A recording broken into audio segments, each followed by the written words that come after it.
pertama marilah kita panjatkan puji dan syukur kehadirat Allah Subhanahu wa taala yang telah memberikan nikmat dan syafaatnya kepada kita semua. Tak lupa sholawat serta salam mudah-mudahan tercurah limpah kepada junjungan kita Habibana wa Nabiyana Muhammad sallallahu alaihi wasallam. Anak-anak, di sini kita berkumpul untuk mencari ilmu. Dan juga ada yang tahu kita belajar hari ini apa? Ya, betul. SKI.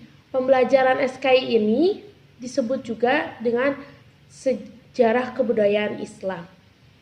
Teman-teman sudah tahu apa itu sejarah kebudayaan Islam?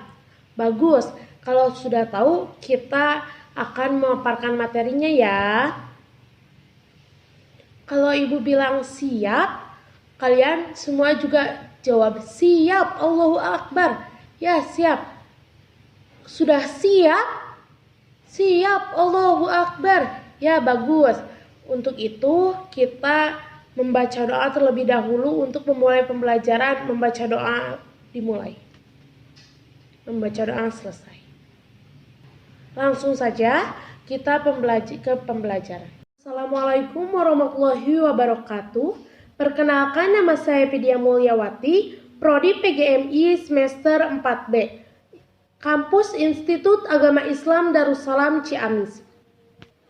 Di sini saya akan membahas materi tentang pembelajaran sejarah kebudayaan Islam di kelas 5 SD.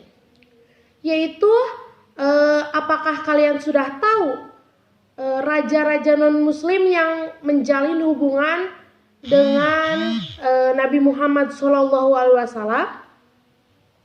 Kalau tidak, mari kita akan bahas tuntas tentang Nabi Muhammad menjalin komunikasi dengan raja-raja non-muslim di Arab Saudi dan sekitar.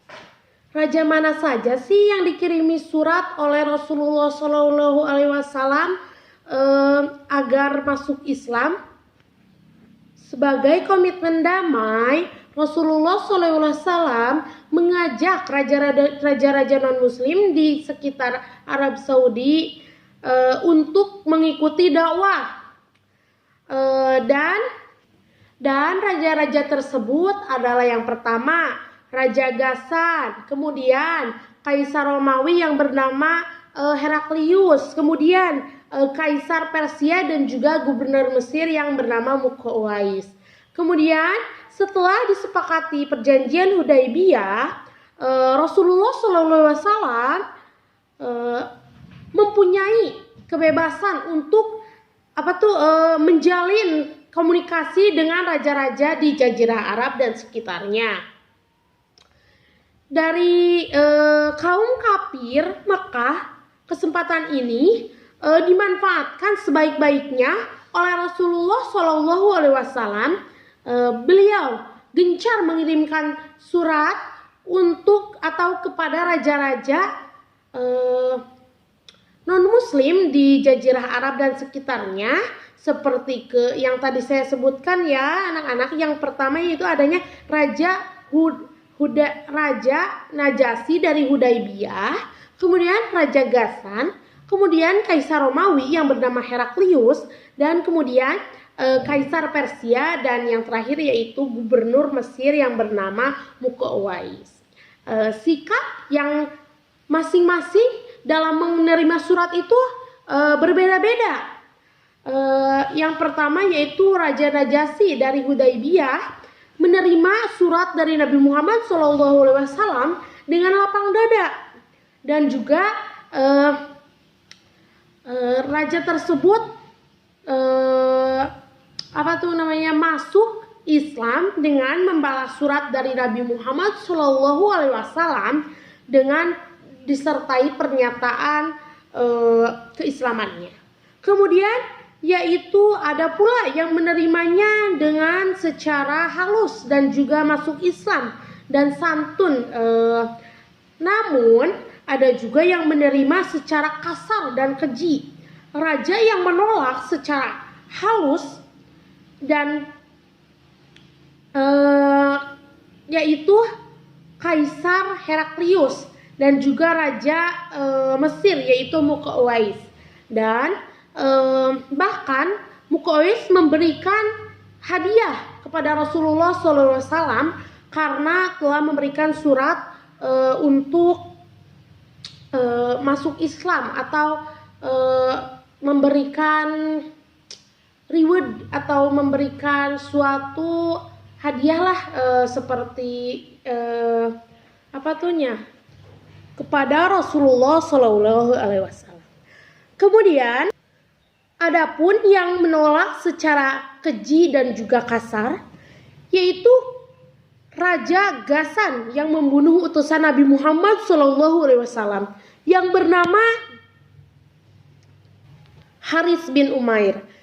Kemudian ada juga Raja Persia yang merobek-robek surat dari Rasulullah SAW. Atas perlakuan kasar dari Raja Ghassan, yaitu terjadilah perang Mu'tah, di mana Nabi mengirimi pasukan perang sebanyak 3.000 orang pasukan pada tahun 8 Hijriah.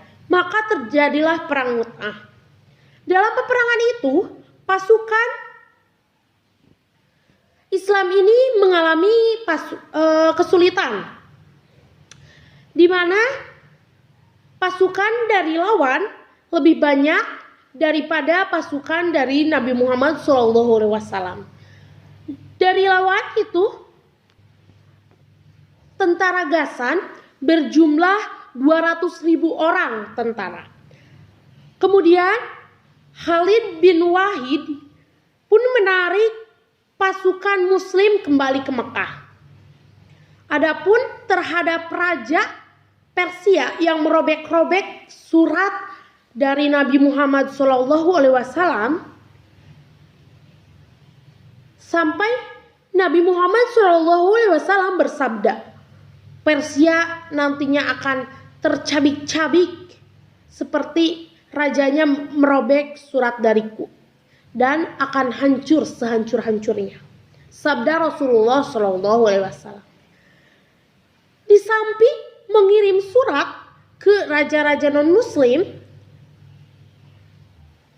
di Jazirah Arab dan sekitarnya, Rasulullah SAW juga menertibkan golongan Yahudi di Madinah yang berkhianat dan menjadi musuh dalam selimut.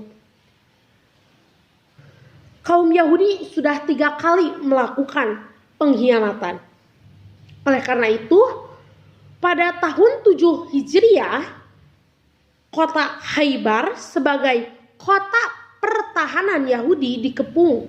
Akhirnya seluruh Yahudi yang ada di Jazirah Arab mengadakan perjanjian dengan Nabi Muhammad SAW yang isinya di mana mereka harus menyetor separuh dari hasil pertanian dan juga perkebunan mereka atau berupa buah-buahan, sayuran dan lain sebagainya kepada kaum muslimin sebagai jaminan agar mereka tidak berkhianat lagi. Mungkin pemaparan materi dari saya dicukupkan sekian. Semoga bermanfaat bagi kita semua. Akhirul kalam, kalau ada sumur di ladang, boleh kita menumpang mandi. Kalau ada umur yang panjang, boleh kita berjumpa lagi. Wabillahi taufiq wal hidayah. Wassalamualaikum warahmatullahi wabarakatuh.